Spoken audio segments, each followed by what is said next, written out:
It's a pleasure to be with you tonight to talk about what I think is a formative experience, and we all know was a formative experience in American history, and that is the Vietnam War.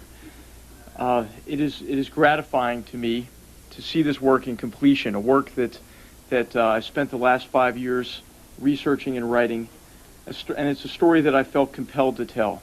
I think it is certainly a disappointing story, but a fascinating and important one as well. I think it's appropriate tonight that we talk about Vietnam, particularly that it is the 22nd anniversary of the fall of Saigon. And what I'd like to do is talk with you a little bit about how I came to become interested in the Vietnam War, what I found, some of the in bold outline during my research and writing of the book, and then to do that quickly, really, so that I can hear what your interests are and we can have more of a discussion about the topic. Well, 22 years ago, Americans sat in front of their television sets and watched that desperate scene of the evacuation of Saigon and scratched their heads and wondered how and why. How and why had Vietnam become an American war? And also, what went wrong there? What went wrong in Vietnam? And I began my research asking those same questions. How and why had Vietnam become an American war? And what I found, and what I'll talk to you about in sort of the conclusion of tonight's talk, is how that question of how and why we become involved is related to the answer to the question of what went wrong there. I first became interested in the Vietnam War as I was a cadet at West Point. I read much of the individual accounts of soldiers and junior officers during that war, and I was struck by how difficult it was for those who had fought in Vietnam to connect their actions in combat with goals and objectives that seemed readily attainable to them. The experience was even more striking to me, or that difficulty was even more striking to me after I commanded an armored cavalry troop in Operation Desert Storm. And I was struck by how easily we could connect our risks and our actions in combat to goals and objectives that seemed readily attainable to us. And I thought how difficult it must have been for officers and soldiers in our position in Vietnam to accept those risks and to make those sacrifices under the most challenging and difficult of circumstances. And I wondered how and why Vietnam had become an American war, a war in which it was difficult to understand how these risks and sacrifices were contributing to an end of the conflict. When I arrived at the University of North Carolina at Chapel Hill, I began to look into this question more deeply, and I read the existing literature on the how and why of Vietnam. And ultimately, I found that it was unsatisfactory given the new evidence that is now available in connection with the Americanization of the war. If you buy the prevailing interpretation of the war, you buy into the argument that no one is responsible, that the Vietnam War becomes an American war because of a tidal wave of Cold War ideology that compels decision makers to make the decisions that they did make to transform it from an advisory and support effort into an American war.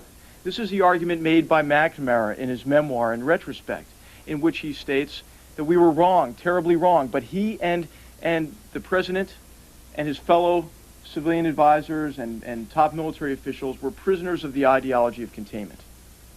On closer examination, that is just not borne out by the evidence.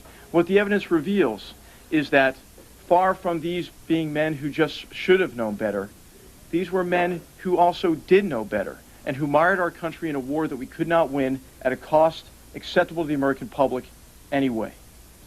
What has received some recent public attention are the tapes that have been recently released from the Johnson Library. In one particular conversation, Johnson describes Vietnam as not worth a damn. He goes on to say that this could be the biggest disaster our country ever faced. He thinks it will be worse than Korea. He makes the observation that it's quite easy to get involved in a war, but it's difficult to disengage once it becomes an American war. So these tapes raise more questions, really, than they in and of themselves can answer. And they can really only answer those questions when they're considered in context of the larger body of new evidence that is now available. Of course, the question in all of our minds when we hear this is, well, then why did he do it? Why did he make the decisions that he did? Why did he transform the war in Vietnam into an American war if he knew that the consequences could be disastrous for our country? And the answer lies in, I think, a fundamental weakness in character on the part of the president and some of his principal civilian and military advisors. If you buy into the McNamara argument that we were wrong, terribly wrong, and you also agree that no one is responsible for the transforming this war into an American war. On the contrary, however, these men did know better and pursued their short-term domestic political goals in a desire to avoid making a decision that Lyndon Johnson knew that he had to make as early as the spring of 1964. Lyndon Johnson knew that the situation in Vietnam demanded a decision between a negotiated withdrawal from Vietnam, essentially, or an Americanization of the war. But he sought all along to avoid that decision, because that decision would not support his short-term goal of gaining election in 1964 or of passing the Great Society legislation in 1965. So he looked for a way out of this dilemma, and he turned to a Secretary of Defense on whom he had come to depend very heavily after the Kennedy assassination, Robert S. McNamara. And what McNamara gave Johnson is a way to avoid making a decision, a way to, in effect, avoid his responsibility in connection with this grave decision that he knew had to be made. And he did it in the form of a strategy that was based on the president's domestic political concerns rather than the military and political situation in Vietnam. And that is a strategy of graduated pressure. Now, because the president was basing his decisions on domestic political concerns, he didn't have any need or requirement for advice from other quarters, namely the Joint Chiefs of Staff. Anyone who did not support this strategy of graduated pressure was relegated to a position of little influence in the administration. Anyone who was raising questions about the fundamental flaws of this strategy was excluded from the president's inner circles. Lyndon Johnson was a profoundly insecure man who was seeking constant reassurance. He was afraid of dissent.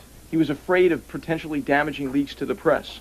And because of this, just when the situation in Vietnam was becoming more complex and demanded a far-reaching examination of the strategy and the assumptions that underlay this strategy, he drew his advisory circle even more tightly. Much of the literature on the war today is based on minutes of National Security Council meetings. And they depict, and these accounts depict Johnson as being very conflicted, torn between competing options, none of which are particularly appealing. But in actuality, these meetings were meant only to preserve a facade of consultation. They were to validate decisions that were already made in relatively closed sessions with he and his closest advisors, based not on the considerations that they raised in these national security meetings, but based on the president's chances for election in 1964 and the passage of the Great Society in 1965. So the president, in essence, is pursuing a middle course in the war because he fears alienating any of his constituencies which are important for him in terms of gaining these goals, the election and the Great Society. And so what he does is he takes action to placate those who would advocate a disengagement from Vietnam and to placate those who advocate more resolute military action in Vietnam itself. He builds this middle policy, which is based on this flawed strategy developed by McNamara, on a web of lies and deceit. Because to pursue this policy, he has to deceive the American public and the Congress as to the true nature of the war, of our commitment in the war, and he has to create the illusion of progress in the war effort.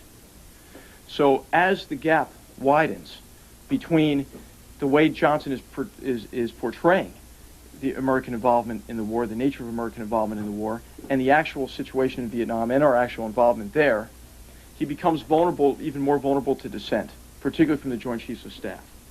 And so what he attempts to do is to preserve this facade of consultation with the Joint Chiefs of Staff and keep them on the team.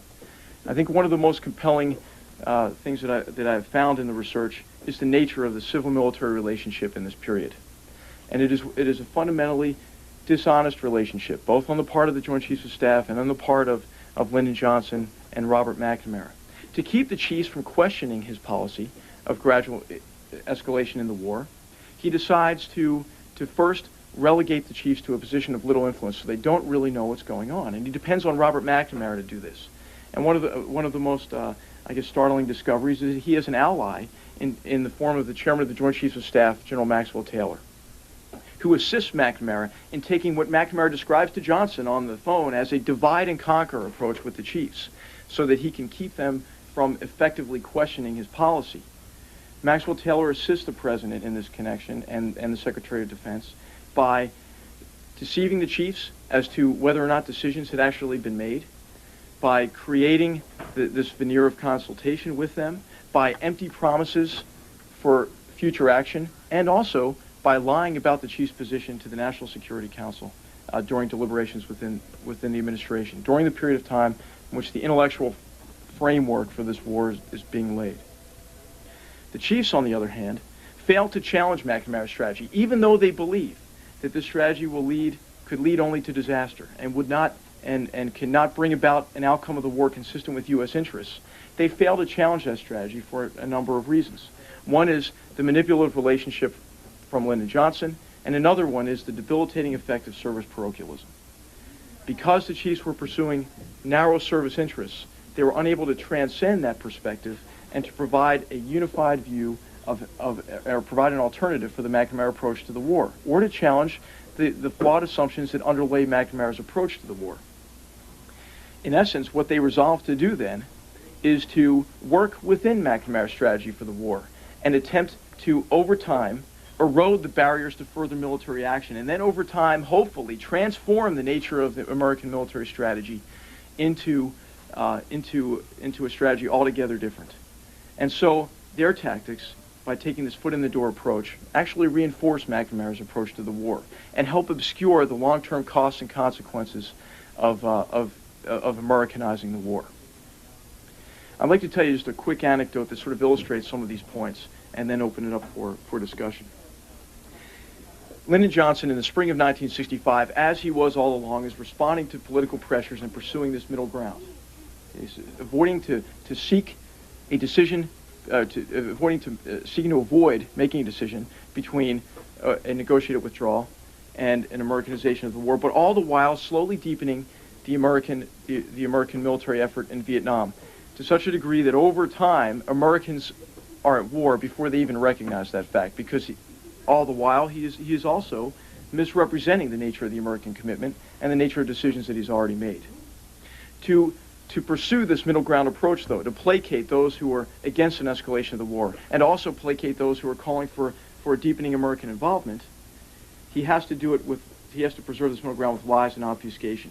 If you recall, on April 7th, 1965, he makes a famous speech at Johns Hopkins University in which he offers to go anywhere, anytime, to talk about peace. He's portrayed himself as one who is seeking only peace in Vietnam, and he offers the Mekong River Delta Project as sort of an export program of the Great Society to Southeast Asia, as a way to show that he envisions a peaceful settlement and the development of Southeast Asia in a peaceful way that will remove many of the reasons for escalating the war and to get Hanoi out of its support for the South. This speech has received a lot of attention from historians as well, who see this based in Johnson's background as a child of the Depression, and who is one who wants to fundamentally pursue good for Southeast Asia as well as for the country. But what some of this new evidence reveals is that this speech was aimed cynically at the Sob Sisters and Peace Societies, what they call the Sob Sisters and Peace Societies, in the spring of 1965, because this is the incipient anti-war movement. There's the first teach-in at the University of Michigan. There have been marches in Washington, and so Johnson responds to the pressure in that way. Well, now, having protected his political flank with those opposed to an escalation of the war, he turns now to the Joint Chiefs of Staff, and he brings them into his office for a meeting on April 8th, 1965. And it is sort of the typical Johnson treatment. As they come into the office, he sits back in his chair, reaches back and pats a pile of telegrams and says, "You know, I thought I was doing pretty good last night at Johns Hopkins University, but I've got all these criticisms in now in the form of these telegrams, and I've been bearing the brickbats on this war for so long." And now he switches from playing for their sympathy to threatening them and to coerce them into continuing to support his policy by saying, "Well, I'm going to start sharing the blame with those who have been advising me." And he says, "You know, if I have to, I'll send all the Joint Chiefs of Staff out to Saigon to get this thing straightened out, the situation straightened out." He then is this promise of future action aspect of the relationship, in which he says to the chiefs, "Well, I can't really consider an intensification of the bombing now, given the opposition to it, but I'm willing to do everything we can to win the war in South Vietnam."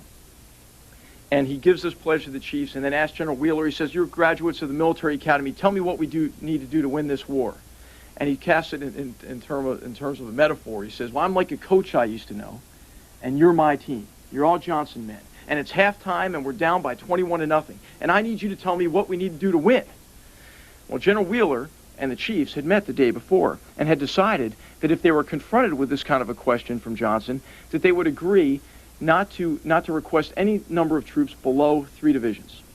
So Wheeler says, "Well, I think it's going to take 3 divisions to affect the situation immediately in Vietnam."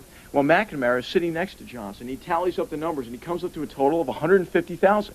And Johnson then, disregarding his pledge of doing anything that he can to win, says, "Well, I'm not going to give you 150,000. Congress won't go for that. Women would come out of their kitchens and take their aprons off," is what he tells the chiefs.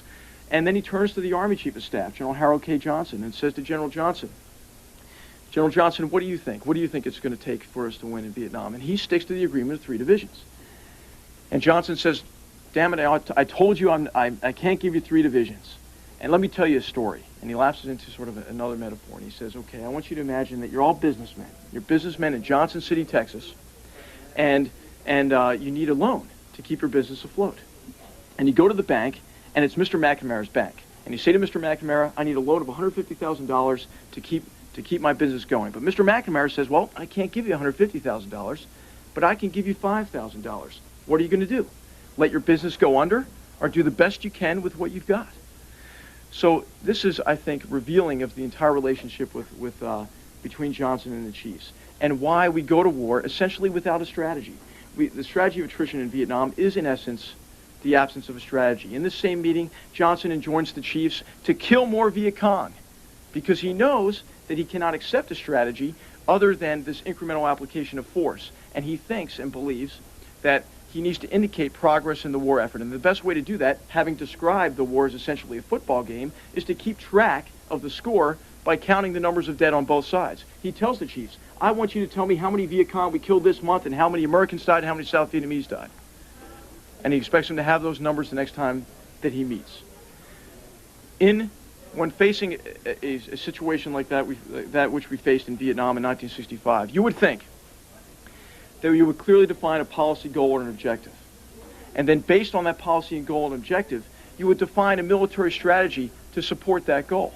And then determine the level of force, both in terms of numbers of troops and how that force ought to be applied, to see if the level of force will contribute to that goal and whether or not that goal is achievable. McNamara in this period tells Johnson on the phone, "I have a very definite limit in mind in terms of the level of force in Vietnam." The Joint Chiefs of Staff during this period, think that it will take 500,000 troops and 5 years to really affect the situation in Vietnam. But the two never reconcile their perspectives, because in the absence of forthright and frank communication between the chiefs and between McNamara, they never discussed this fundamental conflict in their vision for the war.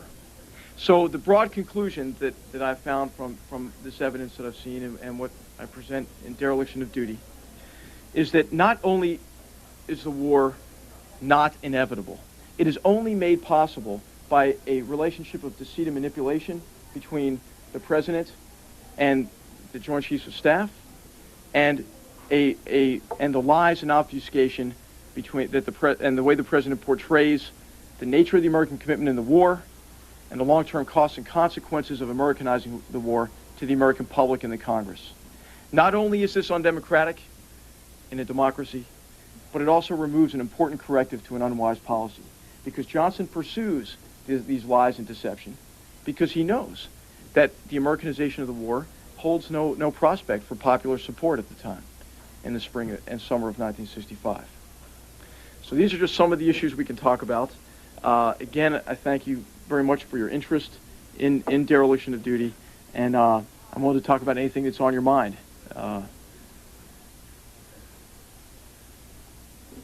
Yes? What was the key event, if there could be one, wherein somebody in the advisory chain of command could have made a decision that might have set things to rights in your opinion, in terms of advice that might have forced a hard decision instead of continuing to kick the can down the road, at which point the more you do it, the harder it gets to come to a hard decision. And then, in a sense, there is a sense of inevitability. It's the inevitability of the dynamic of making a hard decision that keeps getting harder to make. So at what point was there a chance to break into that cycle before it started? Yeah, that's an excellent question. What is unique, I think, about the way that we become involved not become involved in Vietnam, but transform the American commitment in Vietnam into an American war, is that there is no one clear decision for war. And in retrospect, it can look like this is an inevitable or inexorable movement toward war. But there are several turning points, and I'll bring them out in the book. Almost every chapter involves one of these turning points in the war. The first of which I think is November '63 is vitally important in terms of Kennedy and Diem's assassination and the turbulence that exists in Saigon after that time.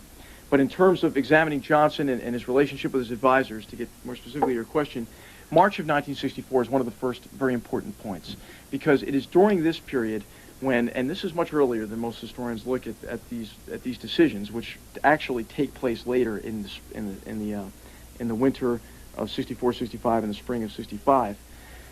This is when the intellectual groundwork for the escalation of the war is laid by McNamara, based again on the president's domestic political concerns.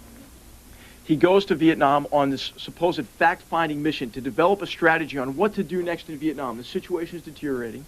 The NLF and Vietnamese Communist forces have stepped up their attacks in the south. There's great turbulence in the South Vietnamese government after the Diem coup in November '63. Big Minh comes in, but lasts only about a month, and then General Khan takes over the government. So this is a period of re-examining Vietnam, essentially, to see what the prospects are to continue to pursue this policy and to develop a new approach.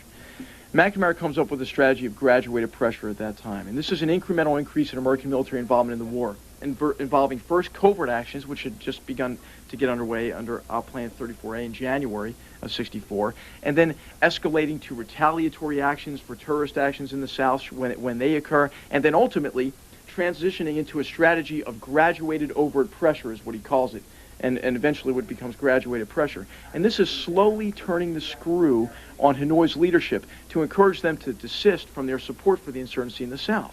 Now, there are several problems with this. First is the definition of the source of the enemy's power in Vietnam being defined as Hanoi's leadership, when it was widely believed in many circles, and in the Army in particular with General Johnson, who was Deputy Chief Staff for Operations at the time and becomes Chief of Staff in the Army later, that the source of the strength is actually the insurgency in the South. And he even makes the comment that even if North Vietnam were to be completely destroyed, we would still have the problem of insurgency in the South that would essentially last 5 years and take about 500,000 soldiers to address.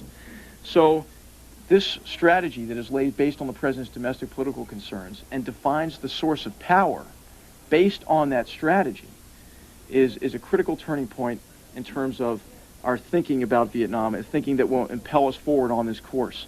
It also, because it assumes that Hanoi will, and Ho Chi Minh in particular, will make a decision to desist from its support in the South at some point along this gradual escalation, it makes another series of fundamentally flawed assumptions. One is that the application of military force is fundamentally an exercise in communication. You're communicating your resolve. You're holding out the prospect for further military action, threatening force, affecting Hanoi's calculation of interests. Well, while it may have seemed as such to Robert McNamara, to the North Vietnamese, these were acts of war. And once these acts of war were undertaken, the course of events in Vietnam depended not only on what the United States was going to do, but also what Hanoi's reaction was going to be. And there are two Pentagon war games which are particularly striking in this connection as well in 1964 that test McNamara's thesis of graduated pressure, Sigma 1 and Sigma 2. And these tests are eerily prophetic in their outcome. They find that the dropping of a few bombs against North Vietnam brings on the escalation of the Vietnamese communist effort on the ground, impels the commitment of ground troops, and ultimately, by the end of the game, we are facing the introduction of hundreds of thousands of American soldiers on the ground in Vietnam, and have not been able to affect the situation in a material way because of instability in the South Vietnamese government, because the enemy's source of power is both political as well as military. It is indigenous to the South as well as supported by the North. But all of these these revelations that draw into question these fundamental assumptions in the policy are suppressed by Johnson, because remember, this is an election year, and remember that Johnson now doesn't want it to have access, doesn't want to hear anything that he doesn't want to hear. And so that's an important turning point. And God, this is probably too long of an answer to your question, but there are other turning points as well. In November of 1964, the South Vietnamese government is in turmoil once again. Things seem to be falling apart in Saigon. George Ball writes his October memoranda around the same time, suggesting we pull out. Senator Richard Russell calls the president on the phone and said, "This is a mess. It's only going to get worse. What I suggest is that we find a government that's going to ask us out, and we leave." De Gaulle's neutralization proposal is tabled again. Hubert Humphrey says to the president, sends him again in one of these prophetic memoranda like George Ball's, and says, "You are in a better position than any president in this century to disengage from Vietnam, and you've got to make that difficult choice now." But still, Johnson does not want to confront this situation. And what is striking is, even as he is circumventing the Constitution of the United States by misrepresenting the nature of the American commitment in the war, just having portrayed himself as the peace candidate, okay, so he's reluctant to take any escalatory action after the war, and misrepresenting the nature of the planning effort, and also the nature of his commitment to the war, he is also abdicating leadership by pursuing consensus. So he refuses to take a leadership role in the war, and one of the chapter titles actually later on is "War Without Direction" as a result. There are other turning points. If the president's military advisors, I believe, had been candid and forthright with the Congress, it would have raised questions that would have certainly placed Johnson's policy in jeopardy in the spring of 1965.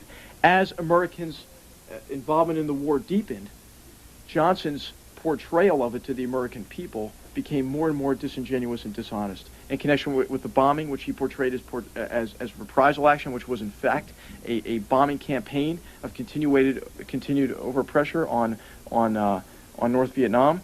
The mission of ground troops, when they were first introduced, he portrays as defensive, when as early as February 26th, even before the first Marines land on March 8th, he gives the mission of killing Viet Cong. So it's essentially an offensive operation that indicates it's the beginning of our takeover of the war effort from the South Vietnamese. And in connection with the cost of Westmoreland's troop request in July of 1965, he tells Congress and the American public, we can cover it with the funding we have now, which is essentially only $1 billion that was previously appropriated for this purpose, when in fact the actual cost is $12.7 billion. He says we can fight this war on the cheap without mobilization, when in fact McNamara himself believes, and all the Joint Chiefs believe, that it's impossible to do so without destroying the defense capability of each of the services and rendering ineffective the war effort in Vietnam. So if any of these questions that were actually posed directly to members of the Joint Chiefs had been answered forthrightly and candidly, I think that Johnson would have had a very difficult time, and would have had to perhaps exert some leadership in this connection and involved the American people in a decision for war, which is in essence what our Constitution calls for. So these are some of the turning points. There are many others that you're probably glad I didn't touch on those, because I would never gotten to another question. Yes, ma'am. I just wanted to find out whether you, in fact, saw the war as justified at all, in any sense of the word. Yes. Or are you merely, is your book merely a criticism of the way it was gone about, whether, just Right. the slow increase without actual or enough aggressiveness? Okay, well, we come back to justified. It's a tough word. Certainly no one set out to deliberately mire the United States in a war that it could not win. And what created the ideological motivation to intervene in Vietnam were some powerful analogies to the Munich analogy, to this Cold War mentality of the period to contain communism, and so these are important. You can't understand Vietnam without the context of the Cold War, and the way I'd explain it, I guess, would be to make sort of an analogy. If you're familiar with John Steinbeck's novel, The Grapes of Wrath, it is essentially a great American novel about the question of responsibility and what causes essentially disaster for these families in Oklahoma. And in the beginning, he starts with this symbol, or this metaphor of a turtle crossing the road, and a pickup truck is screaming down the road, and it sees the turtle, and it swerves around the turtle. Another pickup truck comes by later, sees the turtle crossing the road, and aims directly for the turtle and knocks it off to the side of the road. And I think this is a perfect sort of analogy for how we understand these sorts of difficulties, deceptions, and lies, and how they lend themselves to Vietnam, but also place the war in context of the Cold War. The Cold War created the condition where the turtle was crossing the road. It made us interested in Vietnam, a place otherwise that we would have had little interest in. It brought about our advisory and support effort in the Eisenhower years and the Kennedy years.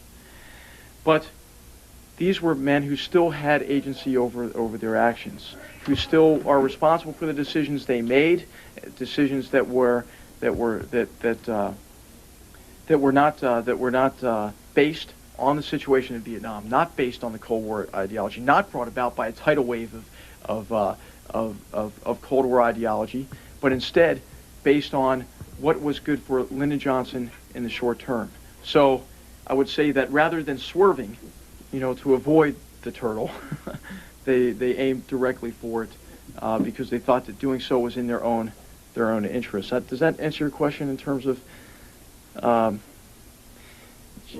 don't know what you were getting at.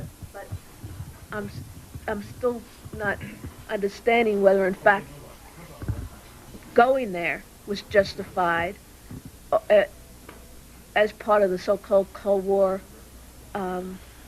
obsession. Right. There was a book written, A Nation of Sheep, and another one written by that same author who talked about Laos and how our preoccupation with that part of the world, even then, back in the 50s, early 50s. Yeah. One of the things that he writes about is how the Russians got to understand the people's culture and and went to these countries and spoke their languages, Right. something that this country's never really done until very recently, like maybe the past 5 years, where suddenly, it's suddenly becoming a necessity, whether it's because of an influx of Latin Americans or because the Asians are coming over here and buying up businesses left and right and becoming the bosses, investment purposes. But, we've never learned how to speak languages, so that we've never understood the cultures. Like the Russians were very tactically understanding the cultures of that part of the world, and were more effective. So maybe in Afghanistan or in other places. I think the Laos analogy is useful as well, because in Laos we consider intervention in 1961, and the Joint Chiefs of Staff at that time, General Lemnitzer is the chairman of the Joint Chiefs of Staff, General Decker is the Chief of Staff of the Army, and there are always reasons. I mean, there are always reasons to intervene, and what is important though is to place those in context of the reasons, perhaps to give it a second thought in terms of what the investment is going to take in terms of force and potential cost to America. In Laos in 1961, General Decker and General Lemnitzer and General Shoup, the Commandant of the Marine Corps, all highlight these long-term costs and consequences to President Kennedy and his advisors. And Roger Hilsman makes the comment after this, after we opt for a negotiated settlement in Laos that is not, not consistent with American interests, but what we feel is the best we can get at the time. He says, well, the chiefs talk a good game until it's time to act, and then they back away from it. So they're critical of the chiefs for wanting to present a sort of a comprehensive estimate of what it might cost in the long term. And what Kennedy then resolves to do after that point, and this is from an interview I did with Walt Rostow, as well as some other evidence, he resolves to find members of the Joint Chiefs who will support a strategy that is more in keeping with what he thinks is relevant to the current geopolitical situation, which is one of flexible response, being able to apply power across all gradations of conflict, people who will not be as averse to the introduction of American ground forces in particular. And so this is the beginning of a shift, I think, in terms of the thinking of members of the Joint Chiefs of Staff, and it's revealing as well in terms of how the difference between how Kennedy and the New Frontiersmen, in the first chapter is entitled The New Frontiersmen in the Old Guard, and I talk about some of this background in that connection as well. In terms of the cultural aspect, there's a lot of this new evidence that reveals that far from blundering into this unknowingly and not recognizing the cultural disparities, that our intelligence and the advice that we're getting is pretty solid, both from the State Department and from the CIA. In McNamara's memoir, he makes the point. He says, well, there were no experts on Vietnam, and so we didn't have any access to some of these insights that we have now from reading the historical literature. When in fact, not only did they have access to these experts, but McNamara and others deliberately set out to shut off the avenues by which these experts could voice their assessments. From the Joint Chiefs of Staff, the results of these Sigma Games, CIA reports. John McCone, who was Director of Central Intelligence, resigns in the spring of 1965 because he recognizes the futility of presenting the president with intelligence that he doesn't want to hear. So that you sort of set me off in a couple different directions, but I yes, ma'am. That was going to be my following question. It sounds like you're addressing it as far as the Joint Chiefs, though. My interest in you just addressed that a little bit. As this began to unravel worse and worse, you said at the beginning they were quite vocal in their protest, but what happened further down the line in terms of the Right. Joint Chiefs of Staff posture on the chaos that was ensuing under the Johnson administration? Yes. When you say that the secretary was cutting them off, but there had to be somebody who was still yelling, hey, what's going on here? Right. I'm just more curious to know the military side and how vocal they were with the president or with the Secretary of State at the time. Yes. Well, one of the striking aspects of the story is that they were not very vocal at all, and there are a number of reasons for this. Some of which we've talked about, but most strikingly, I think, is how effective Johnson was at keeping the Chiefs on the team. He convinced them that over time he would honor their view on the war, and as long as he stuck it out, if they stuck it out with his policy, that ultimately they could pursue an approach to Vietnam with the numbers of troops and the type of bombing campaign they thought was necessary to bring about an outcome of the war consistent with U.S. interests. This begins back, earlier in terms of their opposition to McNamara's strategy for the war and their ineffectiveness in challenging that strategy, principally because of service parochialism and their inability really to come up with a unified approach to the war, or an approach that was not based on just the single service capabilities. The Air Force, for example, proposed a solution based solely on air power, and so because they could not reconcile their competing visions for the war, they decided in sort of a least common denominator approach. Instead of coming up with a strategy for the war, they would list a series of actions in escalating order and provide those to McNamara, which in fact was not a strategy at all. It was something that McNamara could use as sort of a shopping list and apply to his strategy of graduated pressure. When they recognized that McNamara and Taylor before were using their divisions against them, they began to come up with to force a consensus among them and work within McNamara's strategy to lobby for a gradual relaxation of restrictions on the war effort, rather than to challenge the fundamental approach to the war. I'm trying to think in terms of another dynamic that's at work here in terms of the Chiefs. The Chiefs take this foot in the door approach, and in so doing, they obscure the long-term consequences and really play into McNamara's approach for the war. Why don't they challenge it? I think it has a lot to do with the characters of the men and how they approach their jobs. For example, General Earl Wheeler, who is chairman of the Joint Chiefs of Staff, he says to General Westmoreland, right before General Westmoreland goes to Vietnam in December of 1964, eventually to replace General Harkins, says, Westy, this war could be lost in Congress. Be careful what you say. Be careful what you say to reporters or what you report, because if Congress gets wind of it, they could object to this policy, and the president's policy could become unhinged. So what they're attempting to do is to support the president with by concealing the true nature of their assessments in the war. In 1965, rather than highlight what they believe is going to be the ultimate cost in terms of investment in numbers of troops, General Westmoreland cables back to General Wheeler, and he says, it looks like the deployment of division-sized units is not in the immediate offing. And then so what he suggests is, because that would be politically unpalatable at the time, is that they deploy the 173rd Airborne Brigade from Okinawa instead, because that won't raise as much public attention.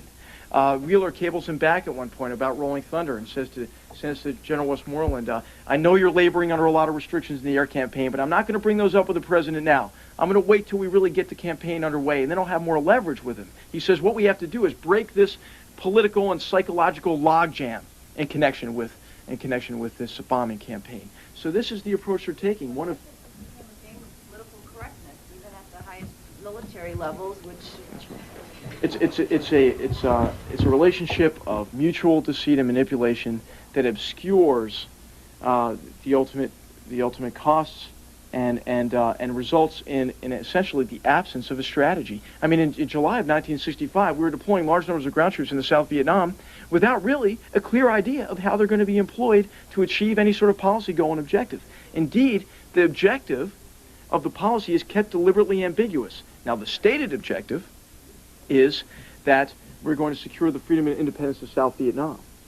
But the actual objective as planners, like John McNaughton, who is Assistant Secretary of Defense for International Security Affairs, as he begins to recognize that this strategy won't work, he starts devising fallback objectives.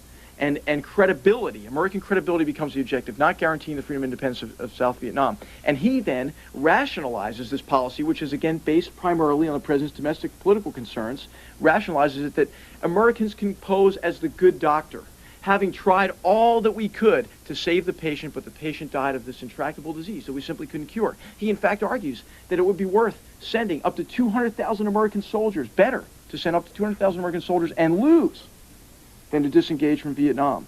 And he goes on to say that we have to get bloodied so people will have evidence that we have tried to help in this situation. So all of this evidence challenges sort of the conventional wisdom on Vietnam that we blunder into this unknowingly. And in fact, the title of this chapter, in which I lay out sort of this thinking on it, is called Planning for Defeat. I mean, far from being overconfident, which you hear in much of the literature, we are almost defeatist as early. This is October, November of 1964.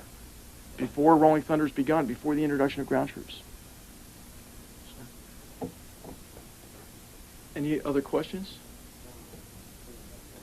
Well, I want to thank all of you. This is very, very gratifying for me to see this work in completion, and I'm very grateful to all of you for having an interest in what I think is a vitally important topic and a story I really felt compelled to write. I would say that I have deepest respect for those who fought in Vietnam under these most difficult and challenging circumstances. And one of the things that first drew me to this subject was to explain to those who fought sort of the basis and foundation of some of these circumstances and conditions, and also to explain, hopefully to all Americans, how and why this war becomes an American war, and to address some of the explanations for what went wrong there. So many of them, I think, are simplistic because of the emotions that surrounded trying to explain this war immediately after it was over. The war was not lost on the college campuses. The war was not lost by the Army or the military in the field. The war was not lost on the front pages of the New York Times or by the press. It was lost in Washington, D.C. before Americans even realized that they were at war. Thanks very much.